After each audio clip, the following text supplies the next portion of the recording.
বিসমিল্লাহির রহমানির রহিম। প্রিয় বন্ধুরা, আসসালামু আলাইকুম। তো সামনে পবিত্র ঈদুল আজহা, আর সেই পবিত্র ঈদুল আজহা উপলক্ষে আমরা সুন্দর একটি উট দেখতে পাচ্ছি। তো আসলে আমাদের বাংলাদেশে কিন্তু অনেকেই দেখিনি।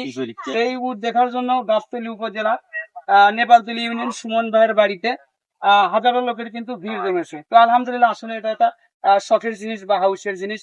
এটা অনেকেই দেখতে আসতেছে। আসলে এটা মূলত সুমন ভাই নিয়ে আসছে তাদের পরিবারের পক্ষ থেকে একটা কুরবানি উপলক্ষে কুরবানি দেবে। তো আলহামদুলিল্লাহ, আমরা দোয়া করি তার যেন আগামী দিনগুলো আসে তো আরো ভালো কিছু কুরবানি দিতে পারে। হয়তো বা আমরা এটা দেখিনি, তার মাধ্যম দিয়ে আমরা আজকে দেখতে পেলাম। তো ভাইয়ের জন্য সবাই দোয়া করবেন, আমার জন্য দোয়া করবেন। আমি প্রতিনিয়ত আপনাদের মাঝে এই ধরনের ভিডিও গুলো তুলে ধরতেছি।